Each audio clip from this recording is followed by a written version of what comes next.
Hello and welcome to the Intel Brief. Today is Friday, the 10th of July.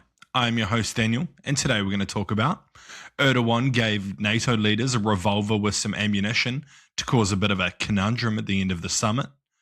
Putin is likely to escalate the Ukraine war despite Trump's peace push, says intelligence services. And the UK's next Prime Minister has vowed to rebuild hard power in a dangerous world. So firstly, Turkish President Recep Tayyip Erdogan sent NATO leaders home from the summit with engraved revolvers as personal gifts. The gesture follows Erdogan's own tradition of firearm diplomacy, but leaves recipient governments sorting out a bit of a security, licensing, and customs issue before the guns can travel. Several delegations are still working out how to get the weapons home legally, and from what I understand, a few have already given them back. So what? It's quite funny. It's probably a bit of a joke by Erdogan, also trying to just stir up a bit of, trouble, make a few leaders look a bit silly, make some countries look maybe even weak on the international stage. I think it's likely a deliberate flex by Erdogan. It's his brand. He's a pretty strong-headed leader, let's say. And he likes to show that, especially around European leaders.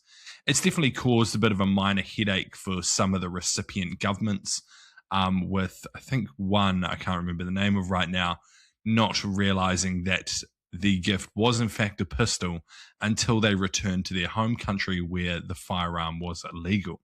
So they had to somehow dispose of it.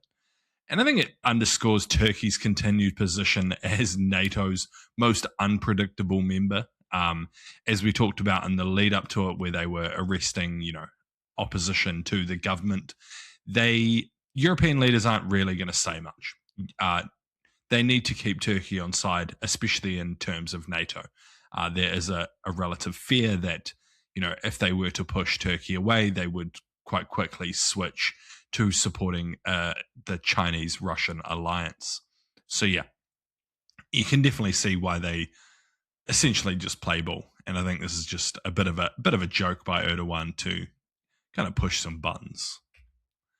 And next, Reuters reported that Western intelligence sources say that Russian President Vladimir Putin is likely to escalate Russia's war in Ukraine in the coming months, even as President Trump pushes a new peace initiative. Sources point to continued troop buildups and weapon production as a sign that Moscow is preparing for a longer fight, not a settlement. The assessment complicates Trump's push to broker a ceasefire between Kiev and Moscow. So what? I mean, Russia's stuck between a rock and a hard place, right? I've talked about this numerous times over the last few years, especially when it comes down to Putin. For Putin, in my opinion, he sees this conflict as either you win or you die. And I think that is probably the situation, right? If he can't achieve victory in Ukraine, he needs to stall it out as long as possible. Because if a failure in Ukraine is likely the last failure he will see as president. And I think Moscow does see their current position as kind of strong enough to keep pushing forward. They have no issue with the numbers of soldiers they're losing. The biggest fear to them is the collapse of their economy. Which is, why Ukraine is doing what Ukraine is doing. But I think this does test Trump's credibility. Trump ran for president on a message of peace and security, which is kind of comical knowing now what's happened in the last couple of years. But anyway, he made it very clear that he reckons he could, get Putin in line and get a peace deal over the line. That's a weird way of saying it. But yeah, and that hasn't come to fruition. It's become pretty clear that Trump doesn't have the sway over Putin that he kind of claimed he did. And as he continues to try and press for peace in Ukraine, it's becoming more and more clear that, Putin really doesn't give a fuck what he has to say. And it kind of makes him look bad. But yeah, I think it's possible that it will push Ukraine and the European backers to accelerate arm delivery. But Ukraine is becoming pretty self-sufficient. They make a lot of their own missiles and drones now, and they use them as they want to, and to great effect currently. It's pretty impressive what they're getting done. And lastly, Britain's next leader used a major address to vow to rebuild the UK's military and its hard power, citing a more dangerous world. The speech pointed to threats from Russia, China, and instability in the Middle East to argue for a faster rearmament and higher defence spending. It puts defence at the centre of the fight ahead of the next general election, which is in a few years. So what? I think this is likely part of Labour's plans to try and pull traditional conservative voters away from parties like Reform and Restore Britain. The Conservative Party has kind of collapsed on itself since Labour took over, and more right-wing parties have risen up. So there's kind of these voters that sit in the middle ground who don't want to vote for, say, Reform, Nigel Farage's party, but they don't really want to vote for Labour because of some of Labour's policies. So policies like this are, in my opinion, a way of Labour trying to pull them over.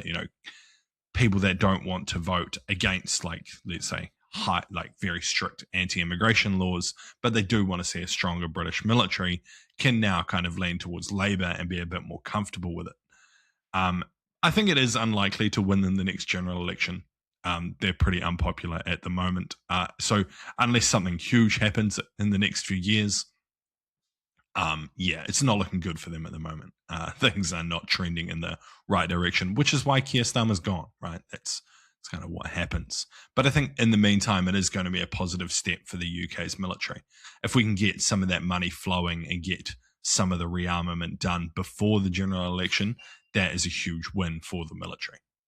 And it possibly previews a wider European trend of mainstream parties starting to campaign for rearmament. It's pretty clear that the world isn't as safe as it once was. And with the US kind of withdrawing in on itself, you definitely have to start protecting yourself and spending more on defense because, without defense, everything else kind of falls apart.